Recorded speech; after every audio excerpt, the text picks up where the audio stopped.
ഇല്ല എന്നുള്ളതാണ് chief justice അധ്യക്ഷനായ കമ്മിറ്റി കോടതി പറഞ്ഞിരിക്കുന്നത്, ബെഞ്ച് പറഞ്ഞിരിക്കുന്നത്. എന്താണ് പ്രതികരണം? സർക്കാരിന്റെ കരണത്തേറ്റ ഒരു അടിയാണ്. ഇതിൽ കൂടുതൽ വലിയൊരു അടി അടുത്ത കാലത്തെങ്കിലും ലഭിക്കാനില്ല. ഞങ്ങൾ തുടങ്ങിയപ്പോൾ തന്നെ പറഞ്ഞല്ലേ, ഇത് രാഷ്ട്രീയമാണ്. ഇതിനുവേണ്ടി സന്നദ്ധ സംഘടനകളെ ഉണ്ടാക്കി CPM-ന്റെ താഴെ തലത്തിലുള്ള പ്രവർത്തകരെ കൂടി സർക്കാർ ഉദ്യോഗസ്ഥന്മാരോടൊപ്പം ചേർത്ത് നവകേരള സർവേ നടത്താൻ തീരുമാനിച്ചു. രാഷ്ട്രീയ പ്രചരണമായിരുന്നു.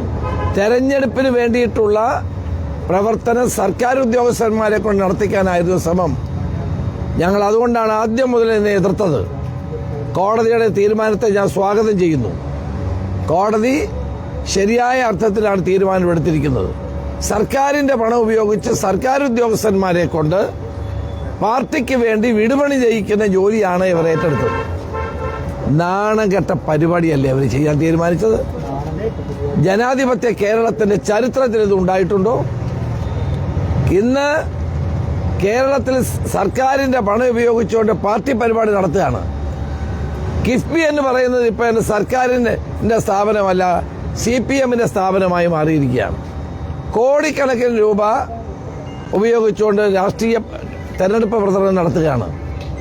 ഞാൻ വളരെ വിശദമായ ഒരു പത്രക്കുറിപ്പ് തിരുവനന്തപുരത്ത് ഇറക്കിയിട്ടുണ്ട്. ഇന്നലെ എനിക്ക് കിഫ്ബി നൽകിയ മറുപടി, കിഫ്ബി ആരുടെ പണമാണ്? ജനങ്ങളുടെ പണമാണ്. നമ്മൾ അടിക്കുന്ന ഓരോ ലിറ്റർ പെട്രോളിനും 2 രൂപ വീതം കിഫ്ബിയിലേക്ക് പോകും.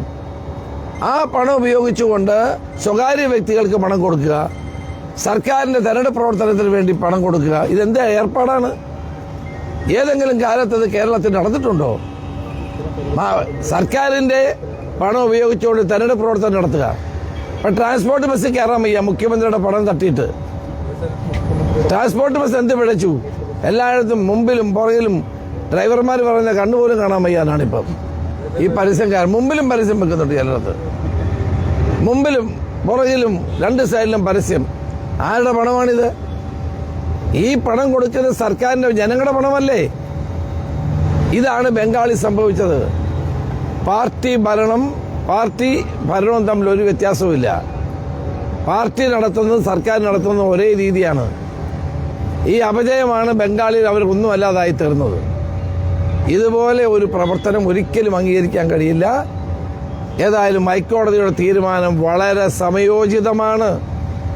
ഹൈക്കോടതി സത്യസന്ധമായി കാര്യങ്ങളെ വിലയിരുത്തിക്കുന്നു എന്നുള്ളതിന്റെ ഏറ്റവും വലിയ ഉദാഹരണമാണിത്. ഈ ശബരിമലയുമായി ബന്ധപ്പെട്ട് വരുന്ന ഇപ്പൊ ഇന്ന് തന്നെ ദേവസ്വം ബോർഡ് പ്രസിഡന്റ് പറഞ്ഞിരിക്കുന്നതെന്ന് പറഞ്ഞാൽ കണക്കുകളിൽ ചില പൊരുത്തക്കേടുകൾ ഉണ്ടെന്ന് സമ്മതിച്ചിരിക്കുകയാണ്. പക്ഷേ സർക്കാരിന് മാത്രം ഇതുവരെയും അത് ഉൾക്കൊള്ളാൻ കഴിഞ്ഞിട്ടില്ല. പല രീതിയിലാണ് അതിനെതിരെ ഒരു പ്രചരണം. സർക്കാരിന് ഇപ്പൊ ഒരു കാര്യത്തിലും കണ്ണ് കാണാൻ വയ്യാത്ത അവസ്ഥയാണ്. ആഗോള അയ്യപ്പ സംഗമം നടത്തി കോടികൾ വെട്ടിച്ചിരിക്കുകയാണ് ഇവിടെ. എന്നിട്ട് സർക്കാരിന് കണ്ണ് കാണാൻ വയ്യ. ഈ വെട്ടിപ്പ് നടത്തിയ ആളുകൾക്ക് നേതൃത്വം കൊടുത്തത് ദേവസ്വം മന്ത്രിയാണ്. മന്ത്രി മറുപടി പറയണം. ഇപ്പൊ ദേവസ്വം മന്ത്രിയാണ് മുമ്പിൽ ഇതെല്ലാം ചെയ്തത്. എന്നിട്ടിപ്പോൾ അദ്ദേഹം പറയും എനിക്ക് ഉത്തരവാദിത്വമില്ല എന്ന്. 7 കോടി രൂപ മുടക്കി ഒരു ദിവസത്തെ പരിപാടി നടത്തിയെന്നാണ് പറയുന്നത്. ആ പരിപാടി നിങ്ങളൊക്കെ കണ്ടതാണല്ലോ. ആരാണ് ഉണ്ടായിരുന്നത്? പാവപ്പെട്ട തമിഴ്നാട്ടിൽ നിന്നും തെലങ്കാനയിൽ നിന്നും വന്ന അയ്യപ്പ ഭക്തന്മാരെ പോലീസ് പിടിച്ചുകൊണ്ട് വന്ന മുമ്പിൽ ഇരുത്തുക ചെയ്തത്. അവർ വിചാരിച്ച് പോലീസ് അറസ്റ്റ് ചെയ്യാൻ വരികയാണ്. പാവങ്ങൾ പേടിച്ച് അവിടെ വന്നിരിക്കുക ചെയ്തത്. അവരായിരുന്നു ഓഡിയൻസ്. അവിടെ ഉണ്ടാക്കിയ ഭക്ഷണം മുഴുവൻ കഴിക്കാൻ ആളില്ലായിരുന്നു. അവസാനം വെട്ടി മൂടുക ചെയ്തത്. ഈ കേരളത്തിലെ ജനങ്ങളുടെ പണമാണ് ഇതിനൊക്കെ ദുരുപയോഗപ്പെടുത്തുന്നത്. അതുകൊണ്ടാണ് ഞങ്ങൾ പറഞ്ഞ ആഗോള സംഗമത്തിന്റെ കണക്കിനെ സംബന്ധിച്ച്, ശരിയായ ചെലവിനെ സംബന്ധിച്ച് ശരിയായ അന്വേഷണം നടത്തണമെന്ന്. അതിനും ഗവൺമെന്റ് തയ്യാറല്ല. അഫിഡവിറ്റ് തിരുത്തുന്ന കാര്യത്തിൽ സർക്കാർ ഇപ്പോഴും ഭയങ്കരമായിട്ട് നീണ്ടുപോകുന്നു.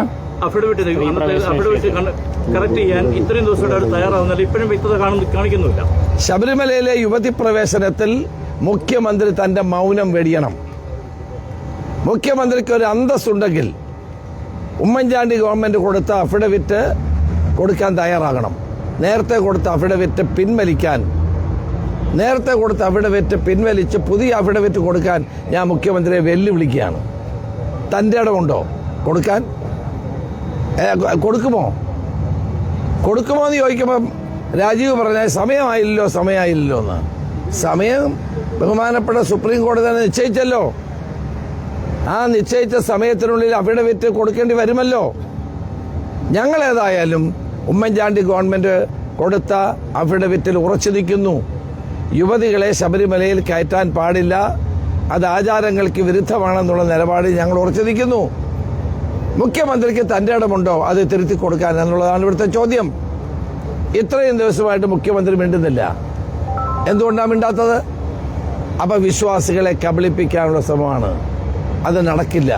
വിശ്വാസ സമൂഹം അതിന് ശക്തമായ തിരിച്ചടി നൽകും എന്ന കാര്യത്തിൽ സംശയം. ഈ എം.വി. ഗോവിന്ദൻ നയിക്കുന്ന വികസന മുന്നേറ്റ ജാഥയിൽ 2 കാര്യങ്ങളാണ്. അതൊന്ന് ഈ ഇതര സംസ്ഥാനക്കാരെ കൊണ്ട് മുദ്രാവാക്യം വിളിപ്പിച്ചതും കഴിഞ്ഞ ദിവസം ഒരു പെൻഷൻ നൽകിയത് അത് തനിക്ക് നൽകിയിട്ട് തിരിച്ച് കൊടുപ്പിച്ചതാണെന്ന് പറയുകയും ചെയ്തിട്ടുണ്ട്. അപ്പോൾ ഒരു PR വർക്കാണോ ഇതിലെല്ലാം? അയ്യോ, വല്ല സംശയമുണ്ടോ?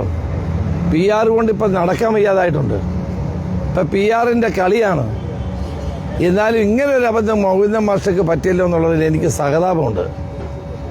ആ പെൻഷന്റെ കാര്യം കേട്ട ആളുകൾ വീട്ടിൽ നിന്ന് ചിരിക്കുകയാണ് എല്ലാവരും. കോൺഗ്രസിൽ സൈബർ ഗ്രൂപ്പുകളിലൊക്കെ നികേഷിന് ഭയങ്കര ട്രോളാണ്. ആരാണ് ഈ നികേഷ്? നികേഷ് കുമാർ ആരാണ്? എനിക്കറിയില്ല ഒരാൾ. അങ്ങനെ രാഷ്ട്രീയ നേതാവായ നികേഷിനെ എനിക്കറിയില്ല. അങ്ങനെ ഒരാളുണ്ടാവുന്നു. രാഘവന്റെ മകനാണ്.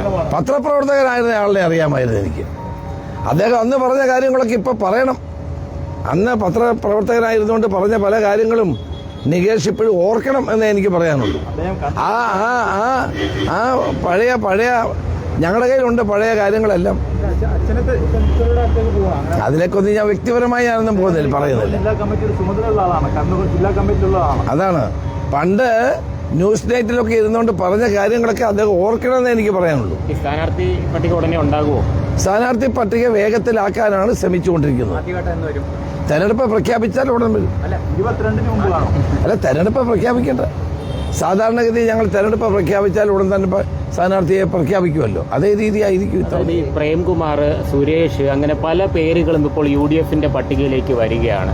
അതൊക്കെ സ്ഥാനാർത്ഥികൾ ഇല്ലാത്തതുകൊണ്ടാണോ? അവിടെ നിന്ന് അസംതൃപ്തരെ ഇങ്ങോട്ടേക്ക് കൊണ്ടുവരാനുള്ള ഒരു ശ്രമമാണോ? അങ്ങനെയല്ല. ധാരാളം ആളുകൾ ഇപ്പോൾ ഇടതുമുന്നണിയുടെ നയങ്ങളിൽ പ്രതിഷേധിച്ച് ധാരാളം വ്യക്തികളും പ്രസ്ഥാനങ്ങളും ഒക്കെ UDFിലേക്ക് വരാൻ ആഗ്രഹമുണ്ട്.